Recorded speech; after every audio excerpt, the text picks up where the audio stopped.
মায়ের সব থেকে বড় শত্রু হলো মোবাইল।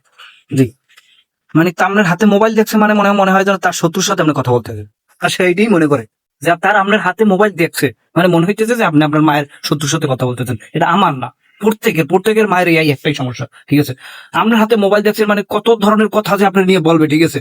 আপনার যত সমস্যা জীবনে হয়েছে এই পর্যন্ত, ঠিক আছে, যত সমস্যা সবাই মোবাইলের কারণে, ঠিক আছে, সবাই মোবাইলের কারণে, ঠিক আছে? আপনি খারাপ হয়েছেন মোবাইলের কারণে, আপনার মনে করেন চেহারা চলে গেছে মোবাইলের কারণে, আপনার চোখ অদরবি থাকতে গেছে মোবাইলের কারণে, ঠিক আছে? আপনার মোবাইল টিপতে টিপতে চোখ বাত হয়ে গেছে, মানে সব সমস্যা মোবাইলের কারণে। যদি আপনি বলেন আমার শরীরটা খারাপ, তাহলে টেপ, আরো টেপ, মোবাইল আরো টেপ, ঠিক আছে? যদি বলেন আমার পেটে ব্যথা, মোবাইল টেপ, মোবাইল টেপ লইবে না পেটে ব্যথা, ঠিক আছে? মানে সব সমস্যা আপনি যেটা বলবেন, ঠিক আছে, সমস্যা, সব সমস্যা মোবাইলের, ঠিক আছে? যদি বলেন যে মা খিদে লাগবে কটা ভাত দাও, না ভাত খাওয়া লাগবে না, তো তোর ভাত খাওয়া লাগবে না, মোবাইল খা। মোবাইল খেতেছ না, মোবাইল খাওয়াতে ফ্যাট ভরে না তোর, হ্যাঁ? মোবাইলে ফ্যাট ভরে না।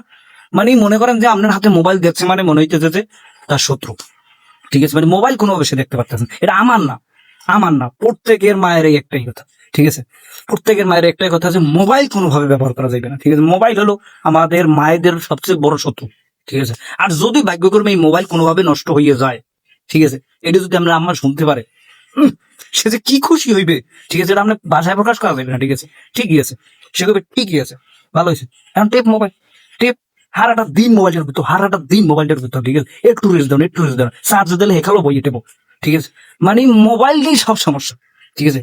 কোনো জায়গায় কোনো সমস্যা হয়েছে, ঠিক আছে, আপনার কোনো জায়গায় কোনো সমস্যা হয়েছে, মোবাইলের কারণে হয়েছে। যে এক করবেন সব মোবাইলের কারণে, মানে পৃথিবীর ভিতরে সব সমস্যা আমরা যা হইতে সব মোবাইলে করে, ঠিক আছে?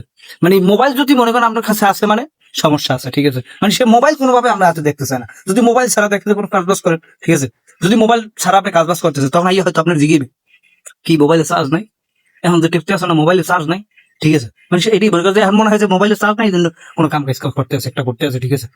তো মোবাইল হলো আমাদের মায়েদের সবচেয়ে বড় শত্রু, ঠিক আছে? এই শত্রু থেকে যদি বাঁচতে চান তাহলে আপনি মোবাইল টিপতে পারবেন আপনার মায়ের সামনে। যদি আপনি মায়ের সামনে মোবাইল টিপেন তাহলে সে মনে করে যে তার শত্রুর সামনে আপনি, মানে তার শত্রুর সঙ্গে আপনি চলাফেরা করতেছেন।